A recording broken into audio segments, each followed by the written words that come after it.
Welcome to our channel. రౌడీల నుంచి కాపాడిన దుర్గా దగ్గర నిజాన్ని బయటపెట్టిన మహాలక్ష్మి, నారాయణకి క్షమాపణ చెప్పిన దుర్గా. అసలు ఇదంతా ఎలా జరిగింది, ఏం జరిగింది, ఈ విషయం అన్నీ తెలియాలి అంటే మన ఈ ఎపిసోడ్ని ఫస్ట్ నుంచి ఎండింగ్ వరకు ఎక్కడా స్కిప్ చేయకుండా చూసేయండి. అలాగే మీరు చేయవలసిందల్లా మన ఛానల్ను ఇప్పుడే సబ్స్క్రైబ్ చేసుకోండి, పక్కనే ఉన్న బెల్ ఐకాన్ని ట్యాప్ చేయండి. అప్పుడే నోటిఫికేషన్ రూపంలో మీకు అన్ని అప్డేట్స్ అయితే వచ్చేస్తాయి. ఇక అందమైన డిజైన్ గాజులు వీడియో చూపిస్తూ సీరియల్లో ఏం జరిగిందో చెప్పబోతున్నాను. మరి పొదరిల్లు సీరియల్ అయితే చాలా ఇంట్రెస్టింగ్గా జరిగింది. ఈ ఎపిసోడ్ అయితే మరి ఎక్కడా మిస్ కాకుండా చూసేయండి. ఇక వీడియోలోకి వెళ్ళిపోదాం ఏమాత్రం లేట్ చేయకుండా. ఇక మహాలక్ష్మి అలాగే చక్రి ఇద్దరు కూడా బయటకు వెళ్దాం అనుకుంటారు. ఇంట్లో వాళ్ళు కూడా అంటారు, ఒరే ఎప్పుడు కూడా ఇంటికి ఈ ఊరు వచ్చిన దగ్గర నుంచి అసలు మహాలక్ష్మిని పాపం ఊరు చూపించలేదు, కాబట్టి నువ్వు తీసుకెళ్ళి ఊరు చూపించు అని అంటే, అవును మరి మహాగారి ఒక్కరేనా ఈ ఊరిని చూడలేదు, మనము కూడా చూడలేదు కదా అని చక్రి వెటకారంగా అంటాడు. ఆ మాటకి ఒరే మనం కూడా చూడలేదు లేరా, కానీ నువ్వు తనని దగ్గరుండి చూపిస్తే తనకి పొలాలు గట్రా అన్నీ ఇష్టం కదా అని చెప్పి అంటాడు మాధవ. సరే సరే అన్నయ్య మేమిద్దరం వెళ్తాంలే అని చెప్పి ఇద్దరు కూడా ఇంకా పొలం చూడ్డానికి అని చెప్పేసి వెళ్తే ఇంకా అప్పుడు మొత్తం అంతా అందంగా ఉండడం, గ్రీనరీగా ఉండడం చూసిన మహా అయితే చాలా ఎక్సైట్ అయిపోతూ ఉంటుంది. నిజంగా చక్రి గారు భలే ఉంది కదండి, ఇదంతా కూడా ఎంత అందంగా ఉంటుంది నిజంగా. మన పట్నం కంటే ఇక పల్లెటూళ్ళు ఎంత అందంగా ఉంటాయో కదా అది ఇది అని చెప్పేసి అంటూ ఉంటే అవునండి చాలా అందంగా ఉంటాయి, అలాగే ఇక్కడ మనుషులు కూడా స్వచ్ఛంగా ఉంటారు, ఈ పొలాలతో పాటుగా ఎంత చక్కగా ఉంటారో అది ఇది అని చెప్పేసి మాట్లాడుకుంటూ ఉంటారు. ఇంకా సైకిల్ దిగి ఇంకా పొలంలోకి వస్తుంది మహాలక్ష్మి వెనకాలే, ఏమండి జాగ్రత్త, ఇక్కడ ఏముంటాయో ఏముండవో మనకు సరిగా తెలియదు కదా, గట్లు కూడా కొంచెం అటు ఇటుగా ఉంటాయి, బురద ఉంటుంది జాగ్రత్త అంటే, అబ్బో బాగానే చెప్తున్నారులే కానీ నేను జాగ్రత్తగానే చూసుకొని వెళ్తాను అని చెప్పేసి అంటది మహా. ఇక ఆ మాటకి సరే అని చెప్పి వెనకాల నడుచుకుంటా వెళ్తూ ఉంటారు ఇద్దరు. చాలా అందంగా ఉంటాయి. ఇంకా అలా చూసుకుంటూ వెళ్తుంటే దుర్గాకి కనిపిస్తారు. పక్కన పొలంలోనే ఉంటాడు అతను. ఉండి ఇంకప్పుడు దుర్గా ఏమో అలా చూస్తూ ఉంటే ఇకప్పుడు వాళ్ళు ఎవర్రా అని చెప్పేసి అడుగుతారు పక్కన ఉన్న వాళ్ళని. అడిగితే మీ అక్కయ్య గారి కొడుకు కోడలు బాబు గారు అని చెప్పి అనేసరికి దుర్గా ఒక్కసారిగా షాక్ అయిపోతాడు. ఏంటి వాళ్ళ అని చెప్పి అడుగుతారు. ఇంకా అలా చూసుకుంటూ ఉంటే ఇంకప్పుడు అలా చూస్తూ ఉంటాడు దుర్గా కూడా వాళ్ళని. అప్పుడు మేనమామని చూసిన ఇక చాలా బాగున్నాడు కదయ్యా మీ మేనల్లుడు అని చెప్పేసి ఆ తోటమాలి అంటూ ఉంటాడు. చాలా బాగున్నాడా, నీకు ఈ మాటలన్నీ అవసరమా, నీ పన్ను చూసుకో అని చెప్పి దుర్గా వార్నింగ్ ఇస్తాడు. ఆ మాటకి ఏం మాట్లాడకుండా అలాగే చూస్తూ ఉంటాడు. వాళ్ళిద్దరిని కూడా అబ్జర్వ్ చేస్తూ ఉంటాడు దుర్గా అయితే. అప్పుడు వీళ్ళిద్దరు కూడా అలా వెళ్తూ నవ్వుకుంటూ మాట్లాడుకుంటూ ఉంటుంటే ఈలోపు 4 రౌడీలు వస్తారు. వచ్చి ఒరే అమ్మాయి బల్లే ఉంది కదరా అని చెప్పేసి అంటే పక్కన ఉన్నోళ్ళేమో అవునరా నిజంగా ఆ పిల్లని చూస్తుంటే మనసు మొత్తం లాగేస్తుంది అనుకో, ఈ పొలం గట్టులాగా ఆ పిల్ల ఎంత అందంగా ఉందిరా, పక్కనున్నాడు ఎవడై ఉంటారంటావు అని చెప్పేసి అలా మాట్లాడుకుంటూ ఉంటే చక్రికి కోపం వస్తుంది.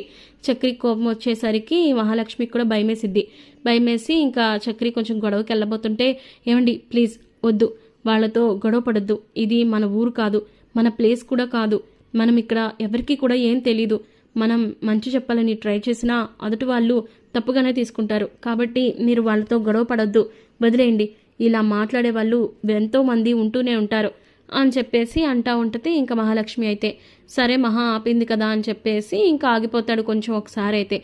అప్పుడు ఆ రౌడీలు కావాలని ఇంకా రెచ్చగొట్టడానికి ట్రై చేస్తూ ఉంటారు. ఒరేయ్ ఆ పిల్ల చేయి పట్టుకొని ఆపేగానే ఈడెలా ఆగిపోయాడో చూసాడా అని చెప్పేసి ఇంకా అలా వెటకారంగా మాట్లాడేసరికి, ఒరే ఆ పిల్లని ఎత్తుకొచ్చేయాలనిపిస్తుందిరా, ఆ పిల్లని ఒక్కసారి ముట్టుకోవాలిరా అది ఇది అని చెప్పేసి ఇంకా రకరకాలుగా పిచ్చిగా మాట్లాడుతూ ఉంటారు. ఆ రౌడీలు అలా మాట్లాడేసరికి ఇంకా మహాలక్ష్మి చేయి విదిలించుకొని, ఇంకా నువ్వు ఆపాలని ట్రై చేయకండి మహాలక్ష్మి గారు, వాళ్ళకి ఎలా బుద్ధి చెప్పాలో నాకు బాగా తెలుసు అని చెప్పేసి ఇంకా చక్రి వెళ్ళి వాళ్ళ 4 కూడా ఒక తన్నుదంతాడు. దాంతో ఇంకా ఒక్కొక్కరిని తన్నేసరికి 4 కొంచెం కింద పడిపోతారు.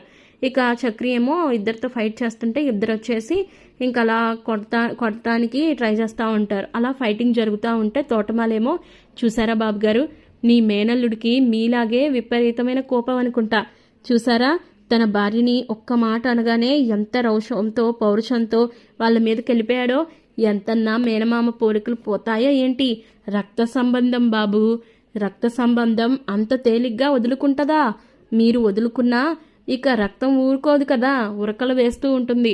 చూసారా ఆ బాబుగారు కూడా ఎలా కొడుతున్నారో? నాకైతే ఆ బాబుగారిని చూస్తుంటే మీరు ఎలా అయితే కొడతారో అలాగే కనిపిస్తున్నాడు అని చెప్పి అనేసరికి ఇంకా అతనైతే దుర్గా అయితే ఏం మాట్లాడకుండా అలా కొంచెం చిన్న స్మైల్ అయితే వస్తుంది మనసులో. ఇక అలా చూస్తూ ఉంటాడు. ఇక చూస్తూ ఉంటే ఇంక అప్పుడే వెనకాల నుంచి ఒక రౌడీ అయితే ఒక కర్ర తీసుకొని చక్రి నెత్తి మీద కొట్టేయాలి అని చెప్పేసి వెనక నుంచి వస్తూ ఉంటాడు. అది గమనించడు ఇక చక్రి అయితే. మరో పక్క మహాలక్ష్మి ఏమో చక్రి గారు వద్దండి, వచ్చేయండి, గొడవద్దండి అది ఇది అని చెప్పేసి గట్టి గట్టిగా అరుస్తూనే ఉన్నా ఇంక ఏం రెస్పాన్స్ ఉండదు అసలు. ఇంకా అలా కొట్టుకుంటూనే ఉంటారు. ఇక ఈ లోపు అలా వెనక నుంచి కర్ర తీసుకొని చక్రి తల మీద కొట్టడానికి ప్రయత్నిస్తుంటే ఒక్కసారిగా ఇంకా కర్రని అలా పట్టేసుకుంటాడు దుర్గా వచ్చి. ఇక దాంతో వెనక్కి తిరిగి చక్రి చూసేసరికి పక్కన దుర్గా ఉంటాడు. దుర్గా ఉండి ఏంట్రా కొట్టడానికి అంతలా వచ్చేస్తున్నావు అని చెప్పేసి ఇంకా కర్ర తీసుకొని ఆ రౌడీనే దుర్గా అయితే చితక్కొట్టేస్తాడు. ఇక ఆ విధంగా చక్రి ఒక పక్క అలాగే దుర్గా ఒక పక్క ఇద్దరు కూడా ఇంకా రౌడీలందరినీ కూడా చితక్కొట్టేస్తారు. చితక్కొట్టిన తర్వాత ఇంక మహాలక్ష్మి అయితే చాలా భయపడిపోతూ ఉంటుంది. ఇక అప్పుడు మొత్తం ఆ రౌడీలు అయితే పారిపోతారు. పారిపోయిన తర్వాత ఇంకా పారిపోయారు దొంగ వెధవలు, ఈ ఊరోళ్ళు కాదు వాళ్ళు అని చెప్పేసి దుర్గా అనుకుంటా ఉంటాడు కొంచెం అలా చిన్నగా పైకి. ఇక అప్పుడు చక్రి అంటాడు, మీరెవరో నాకు తెలియదండి, కానీ చాలా థ్యాంక్స్, మీరు సమయానికి వచ్చి మమ్మల్ని కాపాడారు, లేకపోతే ఈరోజు వాళ్ళ చేతుల్లో మేము ఏమైపోయే వాళ్ళమో అని చెప్పేసి ఇంకా చక్రి మహాలక్ష్మి ఇద్దరు కూడా అంటారు. ఇక అలా అనేసరికి దుర్గా అలా చూస్తూ ఉంటాడు. ఇక అప్పుడు మహాలక్ష్మి అంటది, నిజంగా చాలా థ్యాంక్స్ అండి, మీరెవరో తెలియకపోయినా మాకు చాలా సాయం చేశారు అని చెప్పి. అంటే చూడు మీరెవరో నేనెవరో మీకు తెలీదు, కానీ మీరెవరో నాకు తెలుసు అని చెప్పి అనగానే చక్రి మహా ఒకరి మొహాలు ఒకరు చూసుకుంటూ ఉంటారు.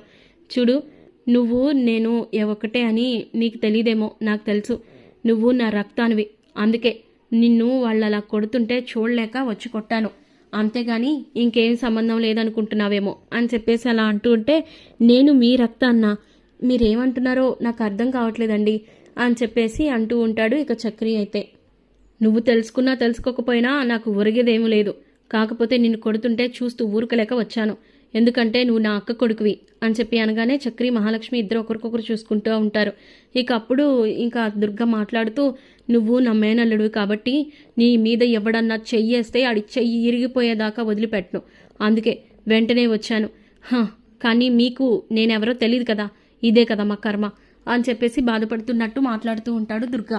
ఇక ఆ మాటకి మహాలక్ష్మి చక్రి ఇంకా అలా చూసుకుంటూ ఉంటే, మీ నాన్న మా అక్కని చంపేసి ఈ ఊరు నుంచి మిమ్మల్ని తీసుకొని వెళ్ళిపోయాడు, అప్పటి నుంచి మీ నాన్న అంటే నాకు పరమ అసహ్యం, పరమ ద్వేషం కూడా అని చెప్పి దుర్గా మాట్లాడుతూనే ఉంటాడు. వాడి మొహం చూస్తేనే నాకు పరమ అసహ్యంగా ఉంటుంది అని చెప్పేసి నారాయణ మీద ద్వేషంతో చెప్తా ఉంటాడు దుర్గా అయితే. ఇక ఆ మాటలన్నీ విన్న చక్రి బాధపడుతూ ఉంటాడు. ఇక అలా బాధపడుతూ ఉండి మౌనంగా ఉంటాడు. ఇక మౌనంగా ఉండేసరికి ఏం మాట్లాడలేక ఆ మహాలక్ష్మి అలా నుంచుని చూస్తూ ఉంటే దుర్గా మాటలను వింటూ ఉంటుంది. ఇక అప్పుడు దుర్గా అంటాడు, నిజానికి మీరు నా ఒడిల్లో పెరగాల్సిన పిల్లలు, కానీ మిమ్మల్ని తీసుకొని ఎక్కడికో దూరంగా వెళ్ళిపోయారు. మీ కుటుంబానికి నా కుటుంబానికి చాలా దూరం అయిపోయాము. మన బంధుత్వాలకి అర్థం పర్థం లేకుండా పోయింది.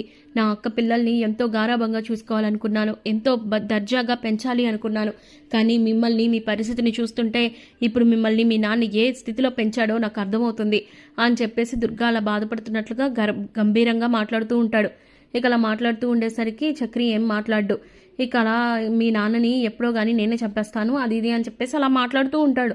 మాట్లాడుతూ ఉంటే, ఒక్క నిమిషం అండి, మీరు మాట్లాడుతున్నప్పుడు నేను మధ్యలో రావడం తప్పే, నన్ను క్షమించండి, కాకపోతే ఒక విషయం, సుపుత్ర ఎప్పటికీ అలా పనిచేయడు అని చెప్పి అనేసరికి, నీకేం తెలుసమ్మా, నిన్నగాక మొన్న వచ్చినట్టున్నావు నువ్వు ఇంటి కోడలుగా, కానీ నారాయణ ఎట్లాంటి వాడో ఏం మనిషో నాకు బాగా తెలుసు. నా సొంత అక్క మొగుడాడు, కానీ నా అక్కని చంపేసే ఈ ఊరు నుంచి వెళ్ళిపోయాడు, జైలు శిక్షను కూడా అనుభవించాడు, పిల్లల్ని కూడా మాకు దగ్గర చేయకుండా దూరం చేస్తాడు అని చెప్పేసి దుర్గా అలా మాట్లాడుతూ ఉంటాడు ఎమోషనల్గా.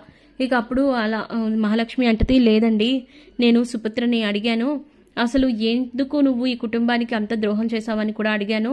సుపుత్ర అలాంటి మనిషి కాదు, అసలు ఏం జరిగిందో అసలు నిజమేంటో ఇప్పుడు మీకు చెప్తాను, ఎందుకంటే మీరు నారాయణ మీద అంత ద్వేషం పెంచుకోవడం నేను తట్టుకోలేకపోతున్నాను. పైగా కట్టుకున్న భార్యని, ఎంతో ప్రాణంగా చూసుకున్న భార్యని తనే చంపాను అని అంటే ఏ భర్త కూడా భరించలేడు, కాబట్టి ఇప్పుడు మీకు ఈ విషయం చెప్తున్నాను అని చెప్పేసి చెప్పడం స్టార్ట్ చేసిద్ది. అసలు మీ భార్యని ఇంకా మీ అక్కని చంపింది ఇక నారాయణ కాదు అని చెప్పి అనగానే, నువ్వు అబద్ధం చెప్తున్నావు అని చెప్పేసి దుర్గా అంటాడు. మీలాంటి వాళ్ళకి నేను అబద్ధం చెప్పనండి. మీలాంటి మంచి మనసున్న వాళ్ళకి అబద్ధం చెప్తే అది నాకే తప్పు. అసలు ఏం జరిగిందంటే మీ అక్కని నీ ప్రాణ స్నేహితుడే కన్నేశాడు మీ అక్క మీద. నీ తన స్నేహితుడి అక్క అంటే తనకి కూడా అక్క అన్న జ్ఞానాన్ని మర్చిపోయి దారుణంగా ప్రవర్తించాడు. ఎన్నోసార్లు ఆవిడ్ని హింస పెట్టడానికి, అబ్యూస్ చేయడానికి ట్రై చేశాడు. అలా ఎన్నోసార్లు చేశాడు, కానీ అక్క మాత్రం ఎప్పుడు కూడా మీకు చెప్పుకోలేదు, తన భర్తకు కూడా చెప్పుకోలేదు. ఎందుకో తెలుసా? కుటుంబం పరువు పోతుందని. అలాగే తన ప్రాణ స్నేహితుడే తన అక్క విషయంలో ఇలా చేశాడు అని అంటే ఖచ్చితంగా మీరు కూడా ఊరుకోరు. ఆడిని చంపేసైనా సరే జైలుకి వెళ్ళిపోతారు. మళ్ళీ మీరు హంతకుడు అవ్వాలి అన్న ఉద్దేశంతో ఇక దారుణంగా ప్రవర్తించినా కూడా ఏనాడు నోరు విప్పి చెప్పలేదు ఆ మహాతల్లి. కాకపోతే ఒకరోజు రాత్రి ఇక ఎవరూ లేని సమయం చూసి ఆ మనిషి ఇంట్లోకి వచ్చాడు. మీరు లేరు, ఇంట్లో ఎవరు లేరు, నారాయణ లేడు, అలాగే దుర్గా కూడా లేడు, మీరు వెళ్ళిపోండి, రేపొద్దున రండి అని చెప్పి అన్నా కూడా వినిపించుకోలేదు. ఎట్లా అన్నా సరే ఇంట్లోకి జొరబడ్డాడు. ఆ రోజు తలుపులేస్తాడు. ఆవిడ్ని పట్టుకొని ఇచ్చేయాలని ప్రయత్నించాడు, అఘాయిత్యం చేయడానికి ప్రయత్నించాడు. కానీ ఆవిడ అస్సలు ఒప్పుకోలేదు. ఎట్లా అయినా సరే ఆవిడ జీవితాన్ని నాశనం చేయాలని ప్రయత్నిస్తుండగా వాడి చేతుల్లో నా జీవితం నాశనం అవ్వడం నాకు ఇష్టం లేదు, అందుకే నేనే చచ్చిపోతాను అని చెప్పేసి అక్కడున్న కత్తితో పొడి చేసుకుంటుంది. పొడి చేసుకునేసరికి తనంతటా తానే పొడి చేసుకుంది. ఆ తర్వాత ఏమి చేయాలో అర్థం కాలేదు. అలాగే అప్పుడు మీ అక్క చేసిన పనికి ఆ మనిషి నీ ప్రాణ స్నేహితుడు ఇక అక్కడి నుంచి పారిపోయాడు.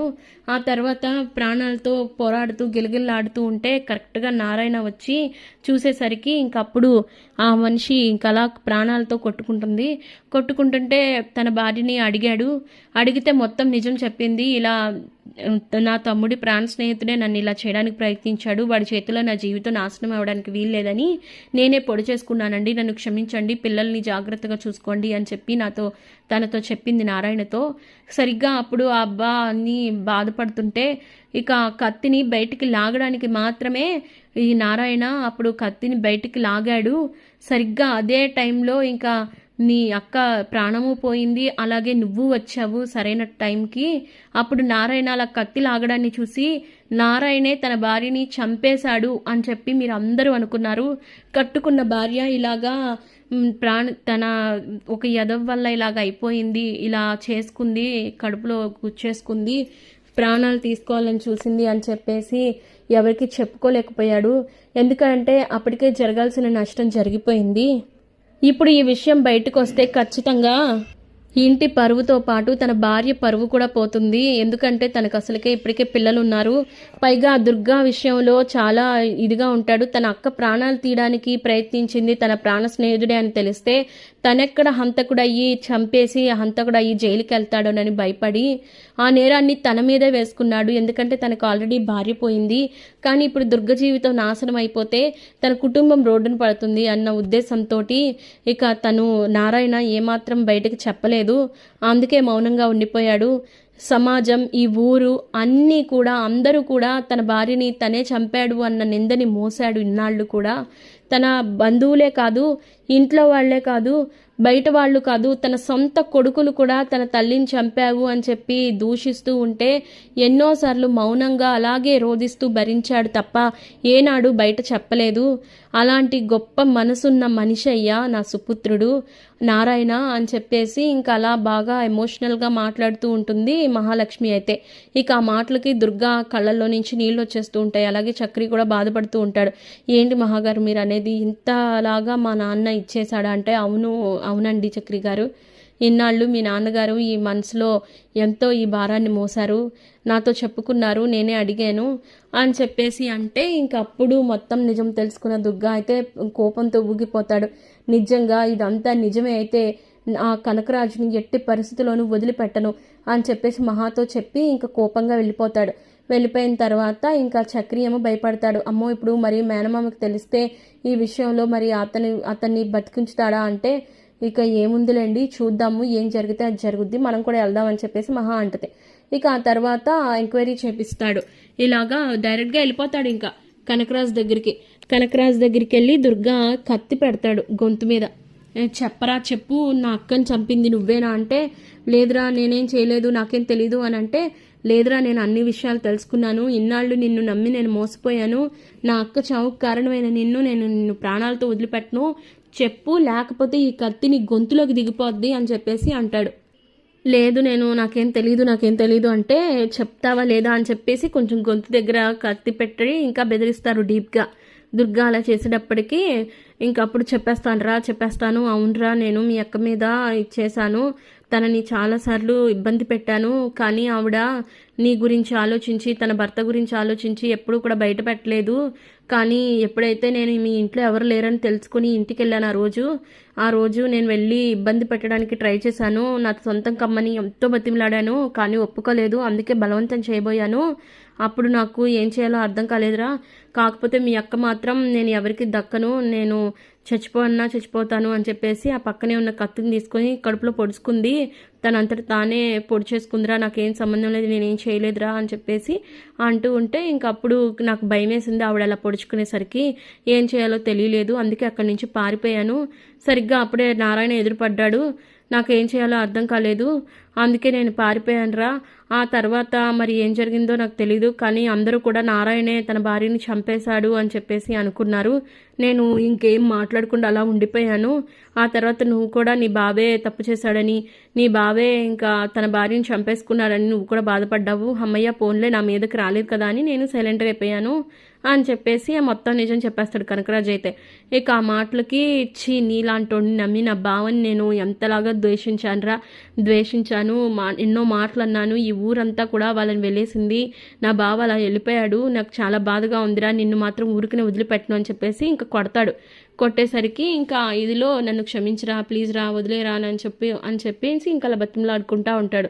ఇక అలా వదలకుండా కొడుతూ ఉండేసరికి ఒక్కసారిగా కనకరాజు ఏం చేస్తాడంటే ఇంకా దుర్గని ఒక తోపు తోసి పారిపోయేసరికి కొంచెం దూరం పరిగెట్టినా ఇంకా వదిలేసి నేను నీ వెనక పడుతున్నానేంటి, ఇన్నాళ్ళు నా బావని ఎన్నో మాటలు అన్నాను, తనకి క్షమాపణ చెప్పాలి, తనని బతిమలాడుకోవాలి అని చెప్పేసి దుర్గా ఏం చేస్తాడంటే ఇంకా సత్రం దగ్గరికి వెళ్తాడు. సత్రం దగ్గరికి వెళ్తే ఇంక నారాయణ అలా కూర్చొని గాల్లో చూసుకుంటూ ఆలోచిస్తూ ఉంటే బాబా అని చెప్పి వెనక నుంచి వచ్చేసరికి దుర్గను చూసిన నారాయణ అయితే ఒక్కసారిగా ఇదైపోతూ ఉంటాడు. బామ్మర్ది అని చెప్పి అనగానే, నన్ను క్షమించు బాబా అని చెప్పేసి కాళ్ళ మీద పడతాడు. నువ్వేంట్రా ఇలా నా కాళ్ళ మీద పడుతున్నావు అని చెప్పి అంటే, నీ గురించి అన్ని నిజాలు తెలుసుకున్నాను బాబా, నా అక్కని చంపింది నువ్వు కాదని తెలుసుకున్నాను, ఆ కనకరాజని తెలుసుకున్నాను. ఎందుకు బాబా, ఆ రోజే నువ్వు ఒక్క మాట చెప్పుంటుంటే ఆడి తల లేపేసేదాన్ని కదా అని చెప్పి అంటే, ఎదుగో నువ్వు ఇలా ప్రవర్తిస్తావని తెలిసే నేను ఆ రోజు నిజం చెప్పలేదు. నా భార్య ఎలాగో పోయింది, కానీ నీ పిల్లలు ఏం చేస్తారు చెప్పు, వాళ్ళని కూడా బయటకు పంపించేసేయమంటావా? నువ్వు చంపేసి జైలుకి వెళ్తే వాళ్ళ జీవితం ఏమవుతుందని ఒక్కసారి ఆలోచించావా? కుటుంబం అంటే ఒకరిద్దరు మనుషులు కాదురా, ఒక సంస్థానం. అలాంటిది మరి నీ కుటుంబాన్ని నేను ఎలా చెల్లాచెదురు చేయమంటావు? అదంతా నాకు ఇష్టం లేదు. అందుకే నేను ఈ విషయంలో అప్పుడే నీకు చెప్పలేదు. నా భార్య పోయింది, తన పరువు కూడా పోకూడదన్న ఉద్దేశంతో నేను అలా చెప్పలేదు. ఆ నిందని నేనే నా మీద వేసుకున్నాను. కాకపోతే నా పిల్లల్ని అన్యాయం చేశాను రా అని చెప్పేసి అంటే, అవును బాబు, నువ్వు చాలా పెద్ద తప్పు చేశావు, అక్కని చంపిన వాడిని అలా వదిలేసావు, అది ఇది అంటే ఎందుకురా ఇంకా వాళ్ళని కూడా ఇచ్చేయడం, నా భార్య పోయిన తర్వాత ఇంకెందుకు అది ఇది అని చెప్పి బాధపడితే, నన్ను క్షమించు బాబా, ఇన్నాళ్ళు నిన్ను తప్పుగా అర్థం చేసుకొని నిన్ను చంపడానికి కూడా నేను ప్రయత్నించాను, నన్ను క్షమించు బాబా అని చెప్పేసి కాళ్ళ మీద పడతాడు. వదిలేరా, ఇప్పుడు అన్ని సమస్యలు పోయినాయి కదా, ఇంకా వదిలేసాయి అని చెప్పేసి ఇంకా అలా మాట్లాడుకుంటూ ఉంటారు. ఇక పొదరిల్లు సీరియల్ అప్కమింగ్ ఎపిసోడ్స్ కనుక మీకు కావాలి అనుకుంటే మన ఛానల్ని ఇప్పుడే సబ్స్క్రైబ్ చేసుకోండి. పక్కనే ఉన్న బెల్ ఐకాన్ని ట్యాప్ చేయండి. మీరు ట్యాప్ చేస్తేనే నోటిఫికేషన్ రూపంలో ఎపిసోడ్స్ అన్నీ మీకు టైం టు టైం రీచ్ అవుతాయి. అలాగే పొదరిల్లు సీరియల్ మీకు నచ్చినట్లయితే ఈ వీడియోని కూడా లైక్ చేయండి. పక్కనే ఇంకా మీ ఫ్రెండ్స్ అండ్ ఫ్యామిలీస్ అందరికీ కూడా ఈ వీడియోని షేర్ చేయండి. చాలామంది మన సీరియల్ని చూస్తున్నారు, కానీ సబ్స్క్రైబ్ చేసుకోవడం మాత్రం మిస్ చేస్తున్నారు. సో మీరు మిస్ చేయడం వల్ల సీరియల్ అప్డేట్స్ ఏమీ కూడా మీకు టైం టు టైం రావు. కాబట్టి మీరు సబ్స్క్రైబ్ బటన్ నొక్కేసి పక్కనే ఉన్న బెల్